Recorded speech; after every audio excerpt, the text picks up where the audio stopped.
నమస్తే TNT Telugu world కు స్వాగతం. ధర్మం అనేది మార్గం కాదు, అది జీవితం. ఈ రోజు మనం తెలుసుకోబోయేది ఒక మహానుభావుడైన శివస్వామి చరిత్ర. ఆయన చేసిన పితృభక్తి, ఆయన కలిసిన 5 ప్రేతాత్మలు, ఆయన తర్పణం ద్వారా జరిగిన ఉద్ధరణ, ఇది ఒక శాశ్వత ధర్మబోధక గాథ. శ్రీ స్కాంద పురాణంలోని కథ. ఈ కథను వినటం మన అదృష్టంగా భావించాలి. ఈ కథలోని నీతిని తెలుసుకుని ఆచరించటం వలన జన్మ చరితార్థం అవుతుంది. వీడియోని చివరి వరకు శ్రద్ధగా వినండి. పూర్వం చిత్రకేతుడనే ధర్మాత్ముడైన మహారాజు ఉండేవాడు. అతడొకనాడు ధర్మ జిజ్ఞాసతో మహానుభావుడైన సౌనక మహర్షిని ఇలా ప్రార్థించాడు. స్వామి, నా యందు దయ ఉంచి సర్వలోక హితావహమైన ధర్మము యొక్క మాహత్యమును తేటపరచి వివరింపుడు అని ప్రార్థించెను. చక్రవర్తి యొక్క కుతూహలమునకు సంతోషించి ఆ మహర్షి శివస్వామి పుణ్యగాథను వినిపించాడు. అవంతి దేశంలో శివస్వామి అనే ధర్మస్వాంతుడైన విప్రోత్తముడు ఉండేవాడు. అతడు కౌండిన్య గోత్రోద్భవుడు, ధర్మస్వామి కుమారుడు. శివస్వామి మిక్కిలి పితృభక్తి పరాయణుడు. మాతాపితరుల సేవే మాధవ సేవ అన్న ఉక్తిని నమ్మినవాడు. ఇలా ఉండగా కొంతకాలానికి శివస్వామి తండ్రి ధర్మస్వామి కాలధర్మం చెందాడు. యథావిధిగా శ్రద్ధతో పితృదేవునికి శ్రాద్ధకర్మలు చేసి సంవత్సరీకముల తర్వాత శివస్వామి తీర్థయాత్రలకు బయలుదేరాడు. తల్లిదండ్రులు బ్రతికి ఉన్నంతకాలమే కాక చనిపోయిన తర్వాత కూడా వారిని మరిచిపోకుండా పూజించుట భారతీయుల సాంప్రదాయం కదా. హిమాద్రి మందరాచలములోని సర్వతీర్థములను, గంగాది నదులను సేవించుకొని గంగాద్వారములోని నరనారాయణుల ఆశ్రమానికి చేరి అక్కడ తపోనిష్టలో ఉన్న ఋషులను సందర్శించుకున్నాడు. ఇలా ఉత్తర భారతంలోని పుణ్యతీర్థాలు సేవించి దక్షిణాది పుణ్యక్షేత్రాలను దర్శించటానికి సంసిద్ధుడై అతి ఘోరమైన వింధ్యాటవిలోనికి ప్రవేశించాడు. భయంకరమైన సింహాలతో, పెద్ద పులులతో, భూత బేతాళ రాక్షసులతో, ముండ్ల చెట్లతో, కరాళ జ్వాలలతో భీకరముగా ఉంది ఆ అడవి. ధీరుడైన శివస్వామి తీర్థయాత్రలు చేయాలని దృఢ సంకల్పంతో ముందుకు సాగాడు. ఒకచోట మానవుల ఎముకల ప్రోవులను చూచి కలవరపడి వెనుతిరుగుట ఇష్టం లేక ముందుకు నడవసాగాడు. ఇంతలో భయాకారులైన 5 ప్రేతాత్మలు శివస్వామి ముందు నిలిచాయి. అది చూసి శివస్వామి నిశ్చేష్టుడైనాడు. కొంతసేపటికి తేరుకొని ధైర్యాన్ని కూడపెట్టుకొని కమండలంలోని జలముతో ఆచమించి శుచి అయ్యి మనోవీధిలో ఆ పరమేశ్వరుణ్ణి ధ్యానించాడు. ప్రేతలను, మీరెవరు, ఈ నిర్జన వనంలో ఏమి చేస్తున్నారు అని ప్రశ్నించాడు. మేమెవరైతేనేమి, నిన్ను భక్షించుటకు వచ్చినాము అన్న సమాధానము విని జరామరణ దుఃఖాలను తొలగించే మహేశ్వరుణ్ణి స్మరిస్తున్నాను. ఆ భూతపతి తప్ప నాకు వేరే దిక్కు లేదు. ఎవని పాదపద్మములను ఆశ్రయించి మార్కండేయాది మహర్షులు మృత్యువును జయించినారో అట్టి మృత్యుంజయుని ధ్యానిస్తున్నాను అని అన్నాడు శివస్వామి. ఎవరైతే నిజమైన భక్తి శ్రద్ధలతో శూలపాణిని స్మరిస్తారో అట్టి వారిని ఆ కాలకాలుడు కాలుని పాసము నుంచి కూడా రక్షిస్తాడు కదా. శివశర్మ ఉమానాథ ధ్యానం చేశాడో లేదో అగ్నివలే తేజోమయుడై వెలిగిపోయాడు. ఆ అగ్నితో తమ ముఖములు కాలుతున్నాయా అనిపించి గడగడ వణుకుతూ ప్రేతలు ఏకకంఠంతో, విప్రోత్తమ, మా అవజ్ఞతను మన్నింపుము. నీవు నిజమైన విప్రుడవు కావున అగ్నివలే వెలుగుతున్నావు. నీకు హాని కలిగించు శక్తి మాకు లేదు. పుణ్యమూర్తివైన నీవు ఎవరు అని ప్రార్థించారు. శివస్వామి తన గురించి చెప్పి, మీరెవరు, పాపచిత్తముతో నన్ను భక్షించటానికి ఏల వచ్చారు, మీ వికృతాకారాలకు కారణాలేమి అని అడిగాడు. మొదటివాడు ఇలా చెప్పాడు. ఆర్య, నేను స్థూలదేహుడను. నేను పూర్వజన్మలో విప్రధనమును అపహరించినాను. ఆడువారు, పసివారు, వృద్ధులు అన్న విషయం ఆలోచించక వారి ధనాన్ని దొంగలించినాను. ఆ ఘోర పాప ఫలితముగా నాకు ఈ వికృతాకారము వచ్చినది. ఈ స్థూల దేహముతో నరకయాతనలను అనుభవించుచున్నాను.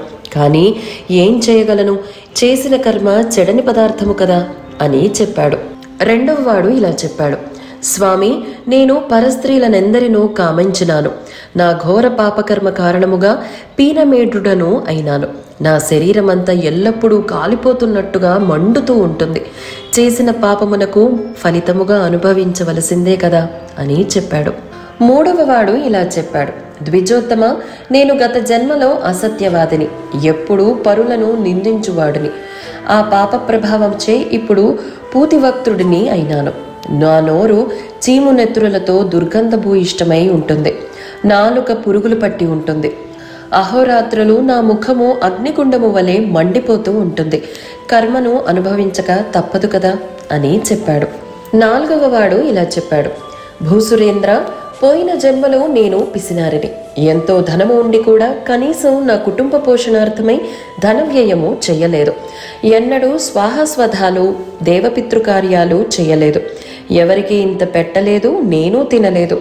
దేవపితృకార్యాలు చెయ్యక కుటుంబాన్ని కృశింపచేశాను. కావున ఇప్పుడు కృశ శరీరుడనైనాను. అనుభవం అనే అగ్నిచే కానీ పాపరాశులు దహింపబడవు కదా అని చెప్పాడు. 5వ వాడు ఇలా చెప్పాడు, ఓ పుణ్యనిధి, ఏం చెప్పను? నేను గడిచిన జన్మలో నాస్తికుణ్ణి. మర్యాద కృతజ్ఞత లేకుండా వ్యవహరించేవాడిని. నిత్యము వేదనింద, దేవనింద, పూజ్య సాధు సజ్జన నింద చేసేవాడిని. నా వాదాలు ఇలా ఉండేవి. ధర్మం, సత్యం, మోక్షం అనేవి కల్పితాలు. బ్రతికినంతకాలం సుఖంగా ఉండాలి. చచ్చిన తర్వాత ఏముంటుందో ఎవడు చూశాడు? ఆత్మ అంటే దేహమే, ఇంద్రియ భోగమే ఆనందము. చచ్చిన వాడికి శ్రాద్ధం పెట్టడం అవివేకం. తిలోదకాలు పరలోక గతిని కలిగిస్తాయన్న మాట మూఢనమ్మకాలు. ఏలైనా శ్రాద్ధములు ఎక్కడో పరలోకంలో ఉన్నవాడికి తృప్తి కలిగిస్తాయని అనటమే నిజమైతే గ్రామాంతరంలో ఉన్నవారికి కూడా తృప్తి కలగాలి. కానీ అట్లు జరగటం లేదు కదా. ఈ విధంగా హేతువాదము చేసి శాస్త్రాలలో అంతకంటే గొప్ప విషయాలు ఉన్నాయని తెలుసుకోక మిడిమిడి జ్ఞానంతో నేనెంతో తెలివైన వాడినని తలచి నన్ను నేనే కాక నా తోటి వారిని కూడా నమ్మించి పాడు చేశాను. చేసిన దుష్టవాదానికి ఫలితముగా దీర్ఘజహుడిని అయినాను. ఎవరు అనుభవించని దుర్భర క్లేశాలను అనుభవిస్తున్నాను. నాది స్వయంకృతాపరాధము. చేసిన తప్పుకు నేనే కదా ఫలితము అనుభవించాలి. ప్రేతలు చెప్పిన దారుణ వృత్తాంతాలు విని స్వాభావిక దయార్థుడైన శివస్వామి, అయ్యో పాపం, దుష్టకర్మలు పాపాలకి ఫలితముగా ఈ లోకంలోనే కాక తర్వాత కూడా అనుభవిస్తారు. పుణ్యపాప వలయములలో చిక్కుకున్న వీరిని ఆ భగవంతుడే కాపాడాలి అని అనుకొని మీ అనుజ్ఞ అయితే వెళతాను. కాదు, నన్ను భక్షించాలని ఉంటే నేను అందుకు సిద్ధంగా ఉన్నాను. నా వల్ల మీ ఆకలి తీరుతుంది అంటే అంతకన్నా కావాల్సిందే ఉంది అని అన్నాడు. అప్పుడు ప్రేతలు, మహానుభావ, అగ్నిహోత్రమును భక్షించుట ఎవరి తరము? నీ వంటి తేజస్విని మేమేమీ చెయ్యము. సుఖంగా వెళ్ళు, నీకు శివమవుగాక. ఎంతో పుణ్యం చేసుకుంటే కానీ సత్సాంగత్యము కలుగుదంటారు. మళ్ళీ మీ వంటి పుణ్యాత్ముల సాంగత్య భాగ్యము కలుగునంత పుణ్యము మా దగ్గర ఉన్నదో లేదో. కావున ఆపన్నులమైన మమ్ము ఉద్ధరింపమని ప్రార్థన. అపకారికి సైతం ఉపకారం చేయుట సాధు లక్షణము. కాబట్టి మేము చేసిన కీడు తలచక మమ్ము ఈ ఘోరయాతనల నుండి రక్షించు. మా కర్మ ప్రభావము వలన మాకు తర్పణలు ఇచ్చేవారు లేరు. కావున అతి పవిత్రమైన విరజ తీర్థంలో మాకు తర్పణాలు ఇవ్వు. నీ వంటి మహనీయుడు మాకు తర్పణాలు ఇస్తే మాకు తప్పక దురిత నివారణం జరుగుతుంది అని శివస్వామిని కోరినాయి. వెంటనే ప్రయాణమయ్యి సరిగ్గా శివరాత్రి రోజు విరజాక్షేత్రం చేరినాడు. సంకల్ప సహితముగా తీర్థస్నానము చేసి యథావిధిగా శివరాత్రి వ్రతము చేసి శివభజనతో జాగరణము చేసి సూర్యోదయంలోని ఆహ్నికాలు తీర్చుకొని విధి విధానముగా తీర్థక్రమం నిర్వహించి శ్రద్ధతో పితరులకు తర్పణాలిచ్చి పిండ ప్రదానము చేశాడు. తరువాత పంచప్రేతాలకు కూడా శ్రాద్ధాది క్రియలు చేసి ఆ పాపాత్ములను ఉద్ధరించాడు. కాబట్టి మానవుడు ఎల్లప్పుడూ ధర్మ మార్గంలోనే నడవాలి. ధర్మవంతుడైన సజ్జనుడు తను తరించుటే కాక శివస్వామి వలె అందరినీ తరింపచేయగలడు అని చిత్రకేతునికి ధర్మబోధ చేశాడు సౌనక మహర్షి. ఈ కథలోని నీతిని మరొక్క మారు చూద్దాం. చౌర్యము, పరకాంత వ్యామోహము, అసత్యము, పరనింద, కృపణత్వము, నాస్తికత్వము, వేద, దైవ నింద, కృతజ్ఞత మహాపాపాలని మనకు ప్రేతల వాక్కుల ద్వారా తెలిసినది. కావున మనమెన్నడూ ఇట్టి పాపకార్యములు చేయరాదు. కృతజ్ఞతాపూర్వకముగా శ్రద్ధతో చేసే శ్రాద్ధాది కార్యముల ఔన్నత్యము, మహత్యము మనకి కథలో తెలిసినది. ఆర్తులు, దుఃఖితులు, పాపాత్ములైనా సరే వారికి తర్పణాలు ఇచ్చి ఉద్ధరించిన వారికి అశ్వమేధ యాగములు చేసిన పుణ్యము కంటే అధికము లభించునని శాస్త్రాలు ఘోషిస్తున్నాయి. ఒక మనిషి యొక్క జీవనము కేవలం తన వలనే కాదు, అందుకు పరోక్షముగా సహకరించేవారు దైవము, తల్లిదండ్రులు, సాటి మనుష్యులు, పశుపక్షాదులు జ్ఞానబోధికులైన మహర్షులు అని భారతీయుల సిద్ధాంతము. బ్రతికి ఉన్నవారినే కాక చనిపోయిన వారిని కూడా విధి విధాన పూర్వకముగా తలుచుకొని వారికి కృతజ్ఞతలను తెలుపుకునే భారతీయుల కృతజ్ఞతా వైభవము ఊహాతీతము.